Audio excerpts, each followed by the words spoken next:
beautiful Mont-Tremblant, Quebec, about an hour's drive north of Montreal. Le Circuit Mont-Tremblant is set in the Laurentian Mountains. The autumn colors and the mist provide the background for the final race of the Export A Inc. Formula 2000 series. The competition has been intense all season long, and the series championship is still undecided, with 4 drivers still having a shot. Based on numbers, the favorite is Ken Murillo, number 33 of the JH Racing Lucasfilm team. With 1 victory, 2 seconds, and 2 third-place finishes, he holds the points lead with consistent top 5 finishes. A second-place finish virtually ensures the Californian of the championship today. Second on the points list behind Murillo is number 2, Christian VANDAL of the Export A Inc. Racing team, with a first, 2 seconds, and a third. He's driving what many feel is an inferior chassis to Murillo's 1990 Swift DB6, but this victory in race 3 at Shannonville gave him a good chance to win the points crown. Following VANDAL is the dark horse of the campaign. This is number 78, Bobby Carville of the Shockwave International Racing Team, with a first, a second, and 2 thirds, but several other top 10s. He's called Mr. Consistency by the media. This victory at Mosport Park 3 weeks ago lifted him into contention for the season championship. And last but not least, Jim VASSER, the driver who appeared to have this series sewn up just 2 races ago with 4 victories, enters the last race as a long shot. 2 disappointing finishes in races 7 and 8 because of equipment failure and an accident have made his chances of victory slim, to say the least. But remember, this is the driver who has smashed track records all season long, and he is undoubtedly the fastest driver in the field.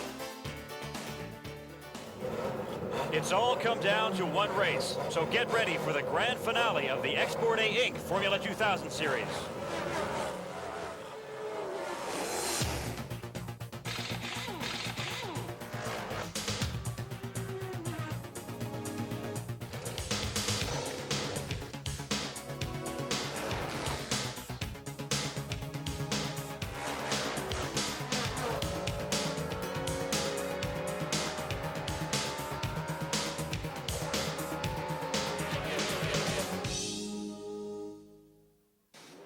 Bonjour, mon nom est Marc Bunting, accompagné de Larry Nuber. Bienvenue au circuit Mont-Tremblant pour la dernière course de la série FORMULA2000 Export A Inc. The run for the championship comes down to this final race. 1 of 4 drivers can win it today. Absolutely. Now, Jim VASSER, who won all those races early in the year, Christian VANDAL still have a shot, but 2 people have their destiny in their own hands. If Bobby Carville or Ken Murillo can win this race today, they will become the champion. It's been raining all day. The track is wet. Who is favored, and who will this hurt? Well, ironically enough, we discovered that Bobby Carville is the only Formula 2000 driver who has ever had a wet start before. I don't think anybody really is favored or at a disadvantage in this weather.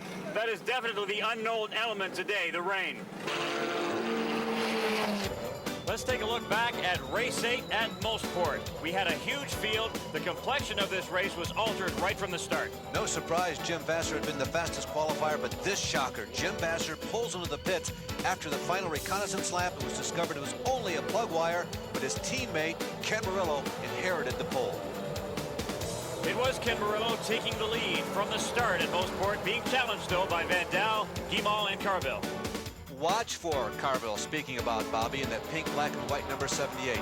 Ken Murillo takes the early lead here and leads reasonably comfortably, but Carville pulls a surprise move on Christian VANDAL on lap number 1. There you see Murillo. Watch who's running second already. And in retrospect, when you think about it, this may have been the most important lap in Bobby Carville's entire season in his quest for the points championship. So it was Bobby Carville running strongly, as was Martin Guimau, number 5 in the black and blue car, in 3rd place. Carville certainly has to be pleased with his performance up till now, and he has to be feeling reasonably optimistic, but this race is a long ways from over, and the biggest surprise for him is yet to come. Meanwhile, Jim VASSER finally made his repairs, comes out on the track, but at least 1 lap down, his chances for the championship probably gone. Not only was VASSER having trouble, the leader, Ken Murillo, dropped back. He had a spin out and was back into 11th place and had some catching up to do. And that surprise for Carville, he finds himself suddenly in the lead, so that terrific first lap that he pulled off, that big surprise, really pays off dividends. And so it was Bobby Carville, after several top 10 finishes, finally winning a race, number 8 at Mosport. And most importantly, he takes momentum into the finale. Now, the weather here this weekend is playing its biggest role in the past 2 seasons in Formula 2000 racing. Windy and showers, lots of them. We're with Cindy Armstrong, chief steward of the series, and Cindy, it's been raining off and on all day long. Under what conditions would this race have to be stopped? We only stop races for conditions of what we call force majeure. That means that either there is an incident that damages the track property such that it can't be repaired, and therefore we have to stop for safety reasons, or in the case of rain, if the rain is coming down heavily enough to cause it to be a safety factor. The way it stands right now, we have no problem, but if we had puddles lying across the track and things were aquaplaning, we would be in trouble, and we would stop it at that point. This is our 3rd visit to Le Circuit Mont-Tremblant. Larry, let's take a look at the course. As you can see, a little bit more than 4 kilometers around. Christian Vandal holds the track record, 1 minute and 39 seconds. The first view that you at home will see is this shot from the outside of the front straightaway. Now, this is not the longest straightaway on this course, but nonetheless still a very critical part of the racetrack. The second camera will begin to show you the extreme weather conditions that we have here today. Between turns 1 and 2, there's a leap of faith. You can see the cars are going downhill at a very rapid rate of speed anyway, but under these wet conditions, certainly a factor that will attract the driver's attention. Camera number 3 picks up the cars and drivers going through a reasonably complex section of the racetrack. It begins with this S corner, and you're still going downhill all the way. Then through turns 5 and 6, more downhill. Very important not to scrub off speed here. Camera 4 will show you the carousel, a wide sweeping right-hander, one of the slowest corners on the course. Camera 5 is on the long back straightaway, punctuated by a kink, but today also accentuated by these weather conditions. You can see how difficult the vision potentially is going to be for the drivers today, particularly those who are trying to follow. Camera number 6 is at the top of the gulch, coming underneath the Firestone Bridge. The drivers here are in a very narrow part of the race course, and they have to be very careful once again not to scrub off speed, because the slightest loss of speed here will really hurt their lap times. Camera number 7 follows the cars around Namarot. The cars and drivers are now setting up for the short front straightaway. The drivers say that is the key to a good lap here at Mont-Tremblant. Our regular feature, the MotoMaster Mile Award, will be given out today, and it will be quite a feat to get the fastest lap at Tremblant in these conditions. The fastest lap in qualifying was turned in by Martin Guimot. He's on his home course and expects to do well. Jim Vasser, some are saying, can he run in the rain? We'll find out today. Christian Vandal of the Export A Inc. team, he likes the rain, and he's 3rd on the grid. Number 4 is Scott Maxwell, qualifying well in his Swift. The championship could be decided in row number 3. Bobby Carville and Ken Murillo start side by side. Mathematically, those are the 2 people with the best chance. Priddle, Arvis, Casalino, Gord Collin also rounding out the top 12. 16th on the grid is a name we don't usually see this high, Wade Lee out of Calgary, Alberta. 18th on the grid, Bobby Haggart Jr., the rookie this year. And coming up, sitting 25th on the grid, is a name we all recognize, Jacques Villeneuve for the Leadfoot team. We'll be back with the start of this Export A Inc. Formula 2000 race after this.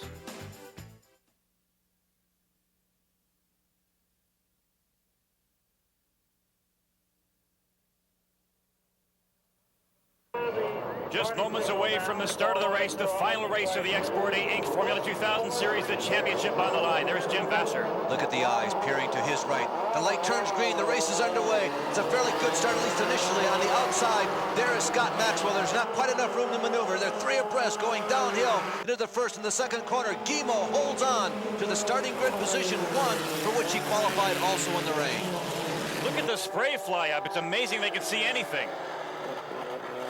There's Bobby Carville, number 78, in 3rd spot. He's moved up from 5th on the grid already. Scott Maxwell is in 4th. And Vasser is already challenging Martin for the number 1 position. You can see the different lines, how squirrely the race cars are, not nearly as smooth. Carville looks to the inside of Jim Vasser going into that left-hander, but Jim Vasser turns him away. Number 5 in the black and blue car, Martin Guimot maintains the lead. Number 12 is Jim Vasser. He's in 2nd. 78 is Bobby Carville in 3rd. looking downhill, down to the bottom of the gulch. That's turn number 11. You see the leaders come through, and that was right there where Mike Skelton crashed. And we have a near spin. That is Jack Harvis as he makes the left-hander turn number 11. Mike Skelton crashed very hard there in practice. Our leader, Martin Guimont, is from the area, La Carrie, Quebec, and he knows this track very well. He's raced in the rain, very little, however, so this should be a good test for him. On the other hand, another gentleman who has raced in the rain, although not that often in a Formula 2000, is Christian Vandal. Christian runs fourth behind Guimont. There goes Vasser. Bobby Carver runs third. There's Christian, and then Scott Maxwell in the red, number 0. Jim Vasser, number 12, wants to dispel the myth that he and his teammate are not good in the rain. We'll see what he does here. He's sitting second. There's Bobby Carville, number 78, in third at this point. And speaking of Carville, he may be the calmest among the 4 drivers who have a chance at the points championship. As we look at our leader, number 5 there, Martin Guimont. Number 12 is Jim Vasser. Murillo and Vandal are the other drivers who have a chance. They seem a bit uptight before the race. The possibilities are endless. Let's try to simplify it. Well, the points championship, it's very easy to explain, right, Bobby Carville? Can you give it to us in 10 words or less? Not in 10 words, in about 10 scenarios, maybe. Bobby, it is true, however, that you and Ken Murillo are in control of your own destinies. That's right. If I win or if Ken wins, there's a 3-point spread right now between us. If I beat Ken, it's a 4-point spread between first and second. I would win. If Ken wins as a leader, he would cushion his lead and win. And beyond that, there must be 100 different scenarios to unfold this final championship standings. But there is one very interesting one that you were sharing with me. Tell us about that. Yes, if somebody other than Christian wins, and I finish second and Ken finishes third, we would tie for the championship. The tiebreaker would go back to the number of first place finishes, which were also tied at 1. It would then go to the number of second place finishes, and we both have 2. Number of third place finishes, we both have 3. Still tied. Still tied. And then number of fourth place finishes, we would beat him by 1. And the NFL thought it had the advantage on North America on this tie-breaking system. So there you have it. It's a little confusing, but suffice to say Bobby Carville and Ken Murillo are the main contenders. Christian Vandal is way out of the groove, Mark. There he is sliding right in front of you. He appears to have a flat left tire. You can see it going down on the ground. He has lost 3 positions. He was chasing that man right there in 4th position, and he had high hopes for the points championship, but he could be in trouble. There he is, coming out of the mist, Christian Vandal. Here's our leader, number 5, Martin Guimont, followed by number 12, Jim Vasser. Here's 78, Bobby Carville in third. Vasser appears to have a faster car than Guimont, but he's really being very cautious in these extremely wet conditions, but he is all over Martin. And here's Christian finally coming into the pits. Oh boy, a very, very disappointing moment for him. Well, John Hayes has removed some bodywork. Oh, Christian begins to pull away. Now there's some confusion. He definitely does have a flat tire. Unfortunately, the championship hopes of Christian Vandal have ended. Mark, he must be thinking, how else could this season have ended? Here's the man that most people thought would win this points championship this season, but he has been beleaguered by poor luck all season long. And now here in the final race, finally, officially, it is over. So Christian Vandal's hopes for the points championships have ended, but here he comes back on the track, and interestingly enough, he's in front of the leaders. Here's Guimont, number 5, going by. Vasser's right behind him, and Vandal's in front. And some might ask the question, hey, he has no chance at winning. Why is he doing this? Well, he is a racer, and there is some pride involved, but there's also a difference between the prize money of 10th position and back to 20th, where he'd probably finish if he stayed in the pits. Okay, these are our leaders after 6 laps. Martin Guimont maintains the lead. Jim Vasser's in second. Bobby Carville is third. Scott Maxwell fourth. Ken Murillo up to 5th now. And our Motomaster Mile update, again after 6 laps, sees Martin Guimont with the fastest lap here at Tremblant so far. 1 minute, 47.833 seconds. We'll be back with more exciting Export A Inc. Formula 2000 racing after this.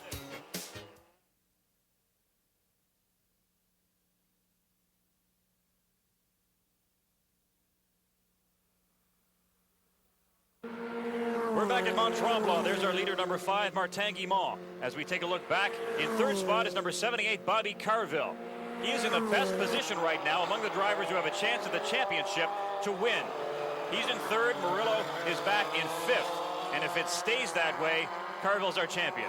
Meanwhile, the battle for the lead continues to rage, and now it's becoming a big forest fire. There goes Christian Vandal. Now moving to the inside, Jim Vasser gets the edge on Guimont, going into the right-hander, and Jim Vasser takes over the lead for the first time.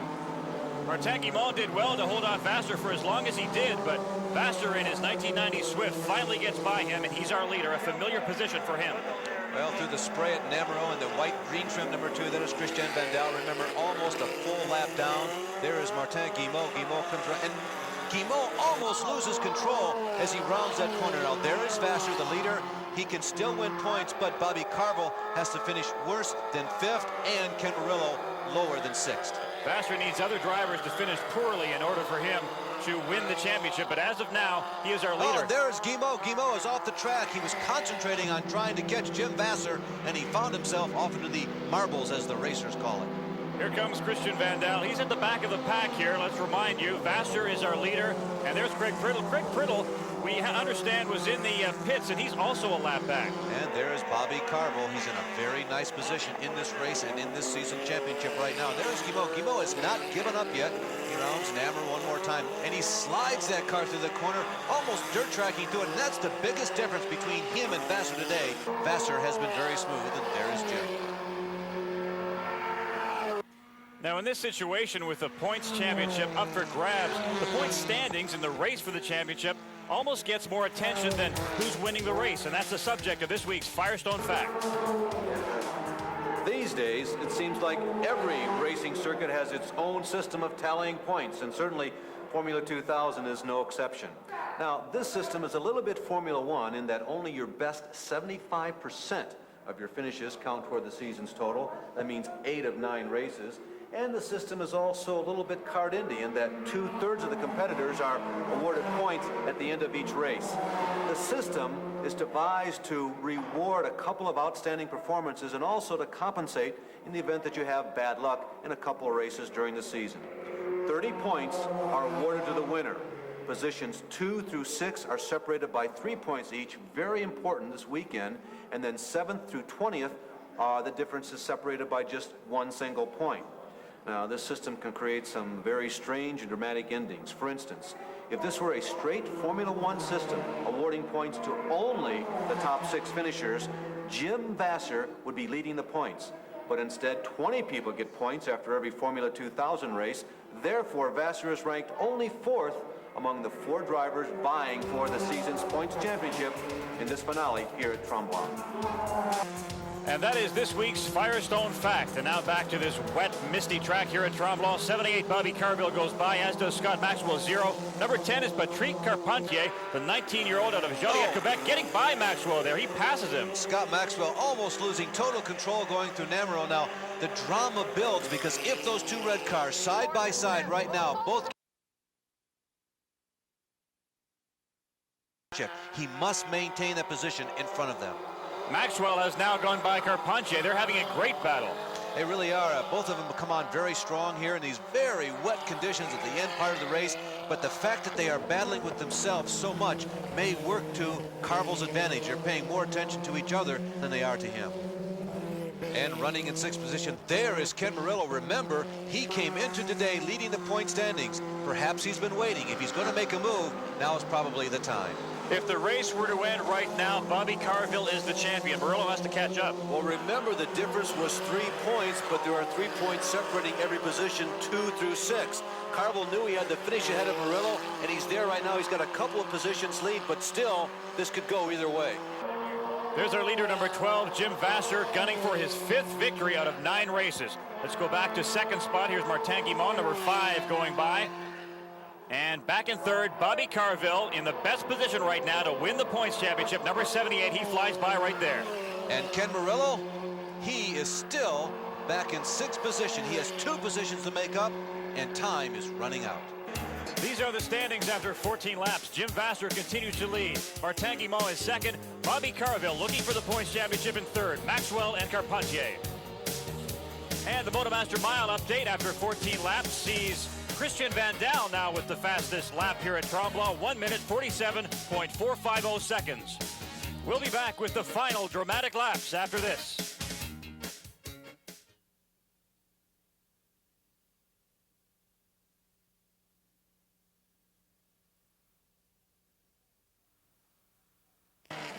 We're back at Tremblant. Moments ago, let's take a look at what happened to Gord Cullen in turn 3. He spins out, hits the wall rather hard. and his car cracks up. Now we're back live as the cars approach Namro. There's Craig Priddle on the right, and Priddle turns right into David Webb. A big surprise there. Craig Priddle apparently didn't see David, and both cars continue under their own power. Tough day for the Export A Inc. team, though, however. Number 44 on the right there is Steve Jalabian waving by Bobby Carville, who's in third spot and looking for the championship. And should he win that championship, he would be the first American. Oh, we have another incident involving an Export A Inc. car. That's Christopher Fahan, who got out of control on the outside of Namro, and poor Christian Vandal came around with nowhere to go. As Vassar begins his last lap, as I began to say, this will be the first American to win the Formula 2000 championship since R.K. Smith did it in 1985. Let's set this up with the race and the points championship on the line. Jim Vassar, number 12, is our leader. Martin Guimont, number 5, is right behind him and still driving hard. He has a chance. And remember, he's been off course, but where is Carville? Carville was running in third. He's still not in the picture. Is Bobby Carville missing? Now, he was in third a lap ago. He needs to hold that position, or at least fourth. That is, if Murillo stays on the track. Where is he? There he is, finally. But look how close Carpentier is to him. And Maxwell is right behind the two of them. Bobby Carville must maintain his position. He has to stay on the track for this last lap. He has the championship. There's Carpentier. Behind him, Scott Maxwell, 0. There's Ken Murillo. Now, Carville can afford to give up one position, but no more. It looks like Vassar's going to win this race. He comes around and wins for the 5th time in 1990, but he will not pick up the championship. Guimont, a very well-deserved second place, but is our champion rounding Namro. There he is. Bobby Carville, 1990's Export A Inc. Formula 2000 Series champion. The winner of this race is Jim Vassar. He won 5 of 9 this year. Martin Guimont came in second. There's Bobby Carville, our points champion for this year. Patrick Carpentier was in 4th. Scott Maxwell came in 5th. 6 to Ken Murillo. Disappointment there. He was never able to make his move for the championship. Casalino. Then Wade Lee, his best career performance ever, an 8th. A disappointing day for Christian Vandal. However, he does win the Motomaster Mile Award on lap 12.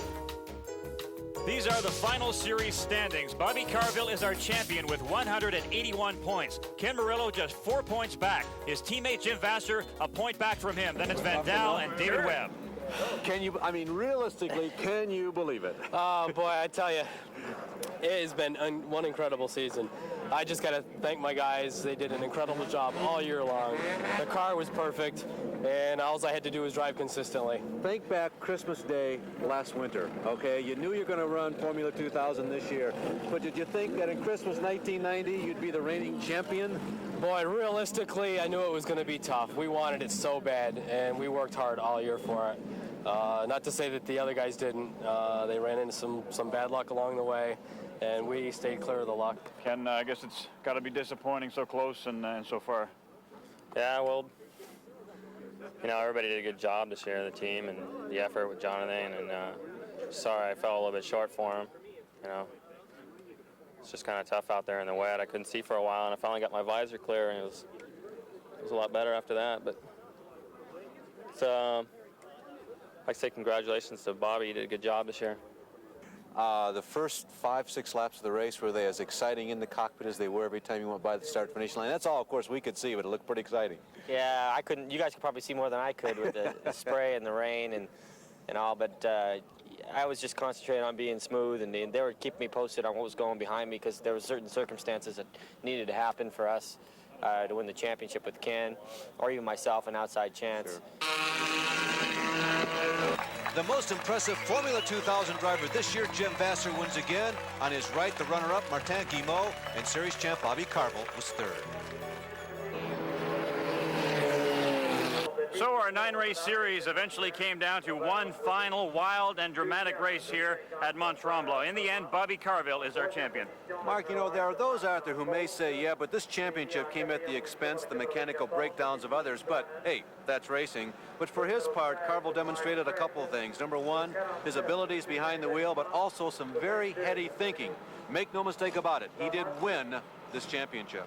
Going into this series, we knew we had a lot of good drivers and the possibility for some good races, but I don't think we really expected what we got. It was a great series. A storybook ending. We couldn't have written this. I mean, 4 drivers vying for the championship right down to the final race, and then this weather this weekend simply added to all that drama. We all had a good time this year. We have a great production crew. Larry, it was good working with you. I learned a lot, and meeting all the people involved in this series, we had some fun. The crew really did give us some great shots, and they were put to the ultimate test this weekend because the conditions were abominable. They came through with flying colors. And we want to thank our viewers for following us all this year. We'll be back again next year on TSN. Until then, I'm Mark Bunting with Larry Newber and the rest of our production crew. Thanks very much for joining us. So long for now.